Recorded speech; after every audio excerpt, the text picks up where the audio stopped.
Hello everyone, a very good afternoon and welcome to Plutus IAS guys. आज हम लोग बात करने जा रहे हैं।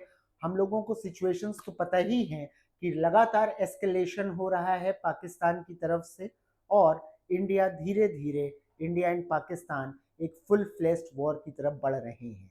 ऐसे अनुमान हैं, अटकलें हैं, ऑल दीज आर स्पेक्यूलेशंस। लेकिन मैं इस पर प्रीवियस वीडियोस भी बना चुका हूँ, operation Sindoor and aftermath of operation Sindoor, कि ऑपरेशन सिंदूर में क्या हुआ, उसके बाद क्या हुआ।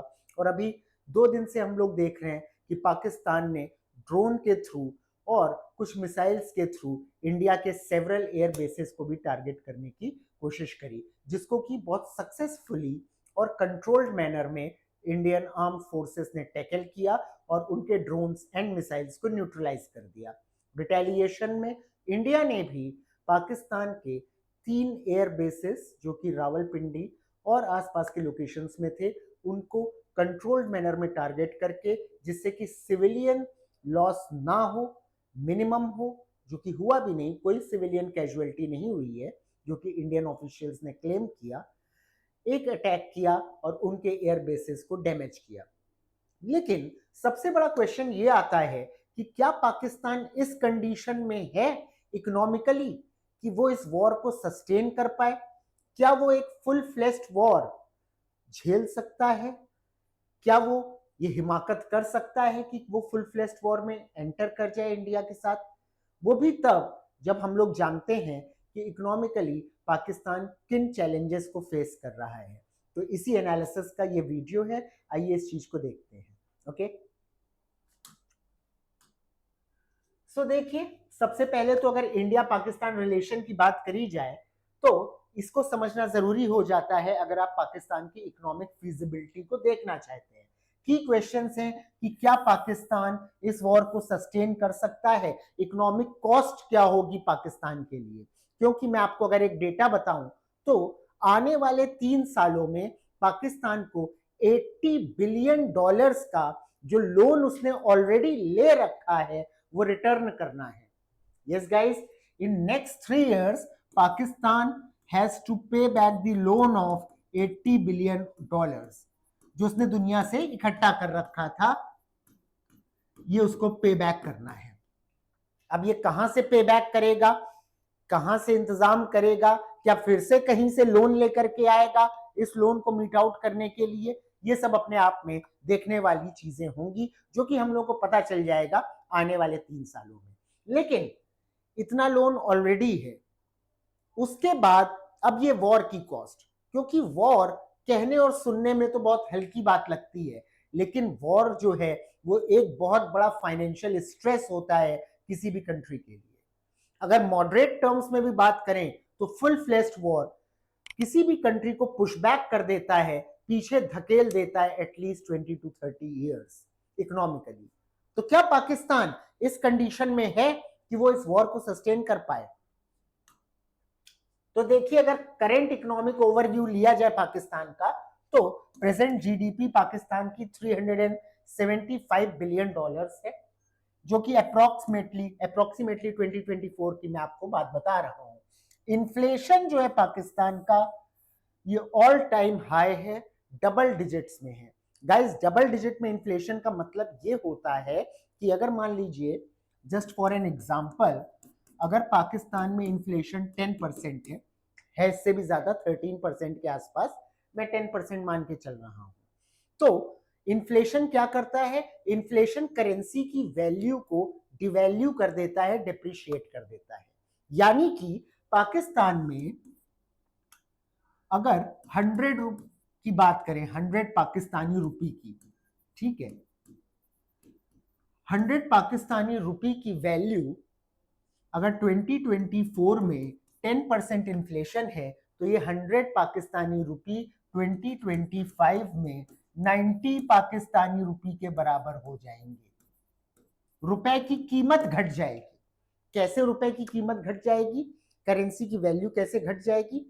मान लीजिए 100 रुपीज में, just an example, 1 kg sugar आती थी पाकिस्तान में, ठीक है। तो अब जब 10% इन्फ्लेशन है तो ये शुगर 110 रुपए केजी हो जाएगी। यानी कि 100 रुपए में 1 kg शुगर नहीं मिलेगी, तो पैसे की वैल्यू डेप्रिशिएट हुई। ये होता है इन्फ्लेशन से। तो ऑलरेडी इन्फ्लेशन डबल डिजिट में है, यानी कि इन्फ्लेशन से क्या हो रहा है, पाकिस्तान के पैसों की वैल्यू, करेंसी की वैल्यू ऑलरेडी डेप्रिशिएट कर रही है। ठीक है, और पाकिस्तान पे एग्जिस्टिंग लोन तो मैं आपको बता ही चुका हूं। इनका डेट टू जीडीपी रेशियो 70% है। टोटल जीडीपी इनके यहाँ की जो है, टोटल प्रोडक्शन जो है उसका 70% तो इन्होंने कर्जा ले रखा है। फॉरेक्स रिजर्व इनके पास सिर्फ 2 महीनों का है इंपोर्ट करने के लिए, यानी फॉरेक्स का मतलब होता है फॉरेन एक्सचेंज, डॉलर्स, पाउंड्स, जो इंटरनेशनली एक्सेप्टेबल करेंसीज हैं, उसका भंडार सिर्फ 2 महीने का है। यानी ये विदेश से जो सामान खरीद सकते हैं, अगर अपना फॉरेक्स यूज करें तो सिर्फ 2 महीने तक खरीद सकते हैं, फिर फॉरेक्स भी खत्म हो जाएगा। आईएमएफ पर लगातार डिपेंडेंट है, और ऑन गोइंग लोन प्रोग्राम जो आईएमएफ का चल रहा है, आईएमएफ ने, अभी मैं आपको न्यूज दे दूं, कल आईएमएफ ने अप्रूव कर दिया है पाकिस्तान के $1 बिलियन के लोन को। इंडिया ने इसको अपोज भी किया था। India abstained from voting.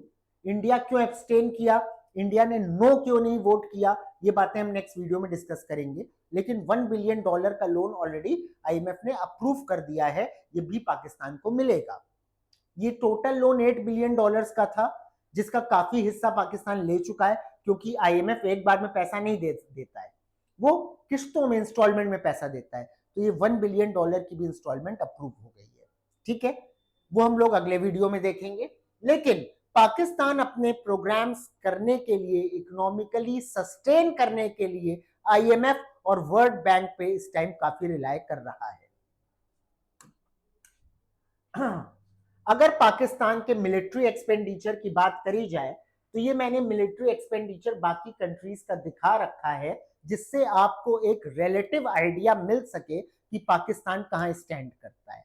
तो मिलिट्री एक्सपेंडिचर यानी डिफेंस की वेपनरीज खरीदना, डिफेंस में रिसर्च एंड डेवलपमेंट करना, नए नए टेक्नोलॉजी को इनकॉर्पोरेट करना डिफेंस सेक्टर में, डिफेंस में एनरोलमेंट, लोगों को जॉब देना और उनका पे, ये सारी चीजें इंक्लूड होती हैं डिफेंस एक्सपेंडिचर में। तो अगर आप पाकिस्तान के डिफेंस एक्सपेंडिचर या डिफेंस बजट की बात करें तो 7 से 9 बिलियन डॉलर का है, और ये इनके जीडीपी का 3 से 4% है। ठीक है, वहीं अगर आप इंडिया के डिफेंस बजट की बात करें तो वो $80 बिलियन है, यानी लगभग 10 गुना है, 10 टाइम्स है पाकिस्तान के मिलिट्री एक्सपेंडिचर से। ठीक है, और इसमें भी पाकिस्तान अपने इंडिजिनस डिफेंस डेवलपमेंट पे रिलाय नहीं करता। इंडिजिनस मतलब जो उसकी कंट्री में खुद बनाया जा रहा है, वो ज्यादातर डिपेंडेंट है विदेशों से, जो उसको डिफेंस के इक्विपमेंट्स मिल रहे हैं, स्पेशली चाइना एंड टर्की, उस पर वो ज्यादा रिलाय कर रहा है। उसके पास खुद के वेपनरी नहीं है इतनी ज्यादा। ठीक है, स्पेशली फ्रॉम चाइना। ये देख सकते हैं आप, यहाँ पे मैंने एक डायग्राम के थ्रू बता दिया। $86 बिलियन इंडिया का है डिफेंस बजट, पाकिस्तान का 10 है। ठीक है, राउंड अबाउट। अब अगर आप मेजर कंट्रीज देखें जिनके डिफेंस एक्सपेंडिचर को दुनिया में आप देखेंगे ग्लोबली, तो नंबर 1 पे ऑब्वियसली आपका यूएसए आता है, $916 बिलियन का है। नंबर 2 पे चाइना 296, नंबर 3 पे Russia 109 billion and number 4 India का है $83.6 बिलियन। तो इंडिया दुनिया में चौथे नंबर की ऐसी कंट्री है जो अपने डिफेंस पर पैसा खर्च करती है, अपने डिफेंस को अपग्रेड करने के लिए, अप स्किल करने के लिए। वहीं पाकिस्तान आपको इस लिस्ट में कहीं दिखेगा ही नहीं। ठीक है, खैर अब हम बात करते हैं जो हमारा मेन टॉपिक है कि वॉर के इकोनॉमिक इंपैक्ट क्या होते हैं, वॉर किसी भी इकोनॉमी में किस तरह से इफेक्ट डालता है। तो देखिए, सबसे पहले तो जब भी कहीं वॉर होती है तो क्योस की कंडीशन क्रिएट हो जाती है, क्योस एंड कंफ्यूजन प्रिवेल करने लगता है उस कंट्री में। और गाइस, जब भी आप इन्वेस्ट करना चाहते हैं, आप अपने ऊपर लेके देख लीजिए, अगर आप कहीं पे भी पैसा लगाते हैं, कुछ रिटर्न एक्सपेक्ट करते हैं, तो आप किस जगह पे लगाना चाहेंगे? आप उन जगहों पे लगाना चाहेंगे जो कि स्टेबल हैं, जहां पे आपको रिटर्न की गारंटी हो कि हाँ, आपके द्वारा लगाया गया रुपया डूबेगा नहीं। Your investment would give you some return, in those places you will invest, yes और नो? उसी तरह से कोई भी फॉरेन इन्वेस्टर हो, वो ऐसी कंट्री में ही इन्वेस्ट करना चाहता है जो कंट्री स्टेबल हो। अगर उस कंट्री में वॉर जैसे सिनेरियोज हैं, तो इन्वेस्टर्स अपना हाथ पीछे खींच लेते हैं। लोकल इन्वेस्टर्स भी वहां पे उस कंट्री में पैसा नहीं लगाते हैं, अपना पैसा बाहर के देशों में लगाना शुरू कर देते हैं। तो बिल्कुल इन्वेस्टर का कॉन्फिडेंस गिर जाता है, जिसकी वजह से वो इन्वेस्ट करना कम कर देता है। Disruption of trade and supply chain, बिल्कुल सीधी सी बात है। जब लोगों की जान पे खतरा आ गया है तो ट्रेड तो बहुत ही सेकेंडरी चीज हो गई। व्यापार कहां से करेंगे लोग, जब उनके एग्जिस्टेंशियल क्राइसिस आ गए हैं। Increased military spending diverts funds from development. देखिए, इकोनॉमिक्स का सबसे पहला प्रिंसिपल है, इकोनॉमिक सब्जेक्ट ही ये है जो कि बात करता है स्कार्सिटी ऑफ रिसोर्सेस, यानी कि रिसोर्सेस की कमी है।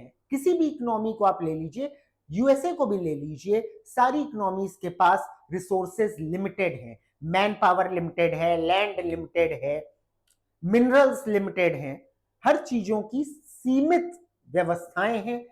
सीमित व्यवस्थाओं से ही चीजों को डेवलप करना है।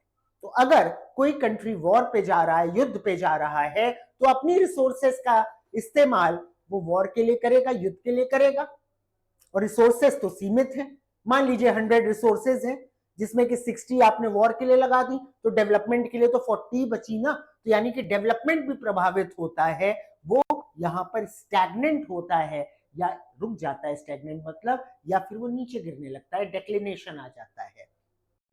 पोटेंशियल फॉर सैंक्शंस और डोनर फटीग। देखिए, जब भी वॉर होती है तो कंट्री इस एक्सटेंट तक पहुंच जाती हैं कि वो वॉर क्राइम्स करने लगती हैं।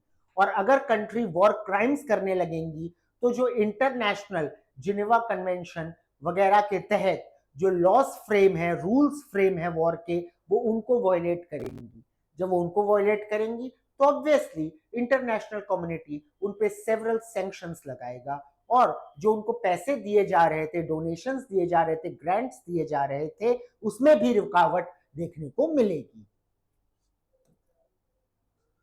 अगर हम इसका कंपैरिजन इंडिया के साथ करें, देखिए यहां पे मैंने एनुअल जीडीपी ग्रोथ रेट कई कंट्रीज का लिया है, और आप इसमें देखेंगे जितनी भी इमर्जिंग कंट्रीज हैं उसमें इंडिया इमर्ज कर रहा है fastest growing economy. Emerging countries ही नहीं, अगर मैं overall nations in the world बात करूं तो इंडिया फास्टेस्ट ग्रोइंग या फास्टेस्ट इमर्जिंग इकोनॉमी है। हमारी जीडीपी ग्रोथ रेट 7.2% है, यानी एक ह्यूज मार्केट है, एक ऐसा मार्केट जिसमें ट्रिमेंडस पोटेंशियल है आगे चल करके एक डेवलप्ड नेशन और एक लीडिंग इकोनॉमी बनने का। ठीक है, सो India's economy is 10 times larger than Pakistan. हमारी इकोनॉमी पाकिस्तान से 10 गुना बड़ी है। मोर फाइनेंशियल एंड टेक्नोलॉजिकल डेप्थ, हमारे यहाँ टेक्नोलॉजिकल डेप्थ हमारा ज्यादा है पाकिस्तान के कंपैरिजन में। फाइनेंशियली भी हम उनसे बहुत ज्यादा स्ट्रांग हैं। Can absorb economic shocks better, और वॉर जो कि मैंने आपको बताया जो कि पीछे फेंकता है इकोनॉमीज को, इंडियन इकोनॉमी पाकिस्तान की इकोनॉमी के कंपैरिजन में ज्यादा रेजिलिएंट है इन झटकों को, इन शॉक्स को बर्दाश्त करने के लिए। पाकिस्तान की इकोनॉमी नहीं बर्दाश्त कर पाएगी, हमारी इकोनॉमी बर्दाश्त कर जाएगी। ठीक है, sustained war favours the larger economy, और ये वॉर का प्रिंसिपल होता है। अगर लंबे समय तक युद्ध चले तो हमेशा जो बड़ी इकोनॉमी होगी उसका फायदा होगा। देखिए गाइस, अगर मैं आपको नट शेल में बोलूं, कभी भी दो कंट्रीज लड़ रही हूं और आपको प्रेडिक्ट करना हो भविष्य कि कौन सी कंट्री जीतेगी, तो सबसे अच्छा तरीका है आप देख लीजिए कौन सी इकोनॉमी बड़ी है। जिस कंट्री की या जो कंट्री इकोनॉमिकली ज्यादा स्ट्रांग होगी वही कंट्री वॉर को जीतेगी। ये वॉर का प्रिंसिपल है। ठीक है, जिसके पास पैसा है वही युद्ध जीतेगा। तो इंडिया पाकिस्तान से 10 टाइम्स लार्जर है, तो बड़ा प्रेडिक्टेबल है कि वॉर कौन जीतेगा। ठीक है, अगर हम पास्ट के वॉर्स की बात करें और इकोनॉमिकली इनका क्या आफ्टर मैथ रहा, इनका क्या प्रभाव पड़ा, इसको देखें तो 1965 और 1971 की वॉर्स में पाकिस्तान को बहुत ज्यादा इकोनॉमिक झटके दिए। ठीक है, कारगिल की जो 1991 की वॉर हुई थी उसकी वजह से पाकिस्तान डिप्लोमेटिकली आइसोलेट हो गया था, अलग थलग पड़ गया था और फाइनेंशियल स्ट्रेन उस पर आ गया था। 2001 के बाद की बात करें तो जो war on terror and rise in military expenditure हुआ है पाकिस्तान। ठीक, इंडिया के अगर मेजर मिलिट्री ऑपरेशन की बात करें पाकिस्तान से 1965 से, तो operation riddle 1965, operation cactus lily 1971 में जो वॉर हुई, ऑपरेशन मेघदूत 1984, ऑपरेशन विजय कारगिल वॉर जो कि 1999 में हुई।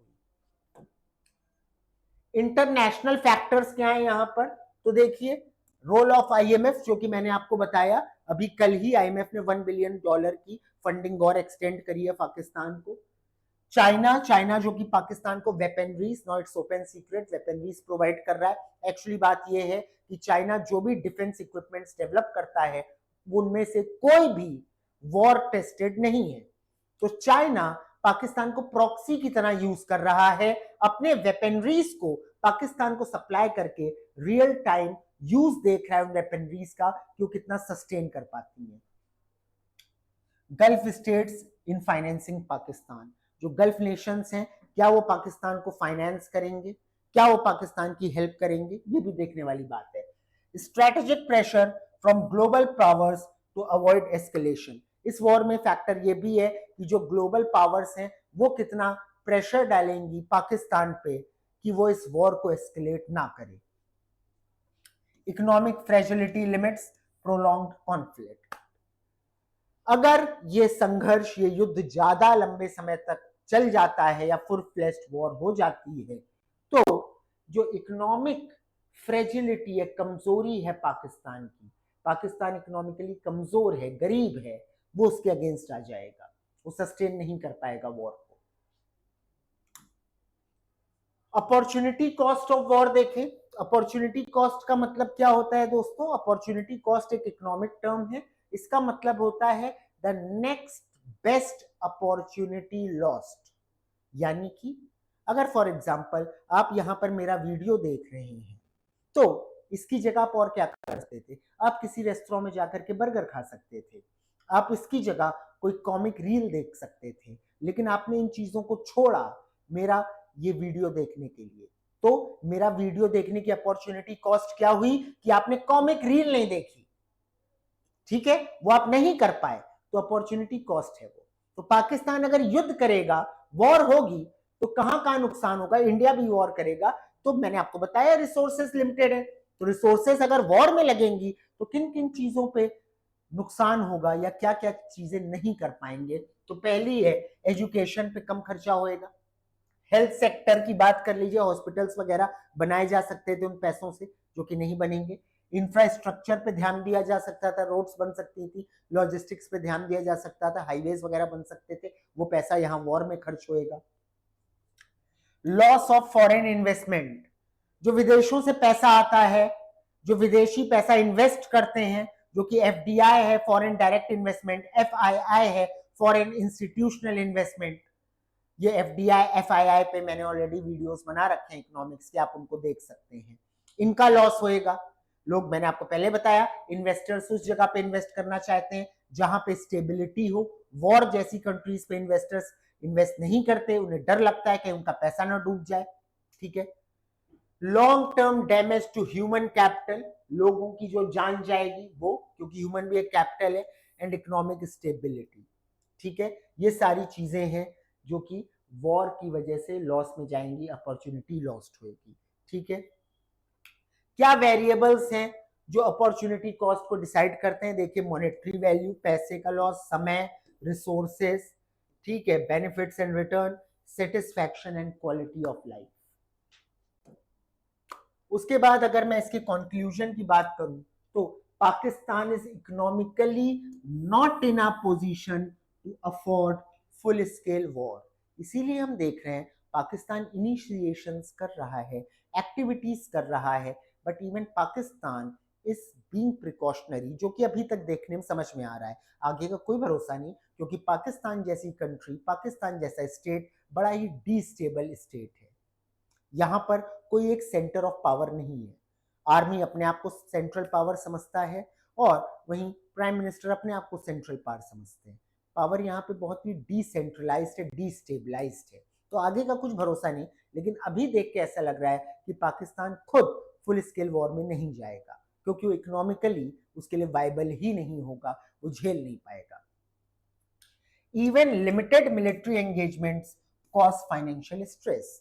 ये जो ड्रोन्स वगैरह हैं इनकी एक कॉस्ट है जो कि पाकिस्तान लॉन्च कर रहा है, मिसाइल्स की एक कॉस्ट है, ये छोटे मोटे इनिशिएशंस हैं, शेलिंग करते हैं, इनमें भी पैसा लगता है, इसकी भी अपनी कॉस्ट है, तो ये भी फाइनेंशियल बर्डन डालते हैं। तो फुल स्केल वॉर तो बहुत ज्यादा बर्डन डालेगी। Diplomacy and reforms are sustainable path forward.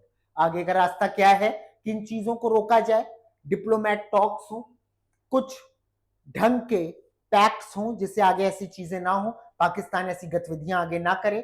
इन माध्यम से इस वॉर को रोका जा सकता है और एक लॉन्ग टर्म सोल्यूशन मिल सकता है। ठीक है, यहाँ पे मैंने कुछ जगहों का, कुछ चीजों का रेफरेंस लिया। IMF और वर्ल्ड बैंक की रिपोर्ट्स हैं, इकोनॉमिक सर्वे, डिफेंस एनालिसिस है, SIPRI मिलिट्री एक्सपेंडिचर डेटा है, और न्यूज सोर्सेज, रूटर्स, डिप्लोमेट, इन सबको यूज किया है। ठीक है गाइस, सो आगे मैं और एक वीडियो बनाऊंगा इन्हीं चीजों को लेकर के। Stay tuned. आई होप आपको वीडियो समझ में आया हो और अच्छा लगा हो। एंड गाइस, दूसरी चीज ये है कि प्लूटस IAS में हम लोग फुल फ्लेश्ड प्रिपरेशन करवाते हैं आपके IAS के कोर्सेज की, इंक्लूडिंग ऑप्शनल्स। ऑप्शनल्स के सारे subject Plutus IAS 19 optional subjects आपको प्रोवाइड करता है। मैं खुद Prateek Tripathi, I teach economics optional and physics optional. तो ये कोई भी कंडीशन हो, वॉर हो या ना हो, होप सो ना हो, full fleshed war, Plutus IAS आपको अपनी सर्विसेज प्रोवाइड करता रहेगा। अगर ऑफलाइन नहीं हो पाएगा तो ऑनलाइन हम आपको कोर्सेज देते रहेंगे। किसी भी कंडीशन में आपकी ड्रीम नहीं रुकनी चाहिए, आपकी स्टडीज नहीं रुकनी चाहिए, आपकी प्रिपरेशन नहीं रुकनी चाहिए, क्योंकि आपको एक ऑफिसर बनना है, एडमिनिस्ट्रेटर बनना है। So thank you guys. I hope you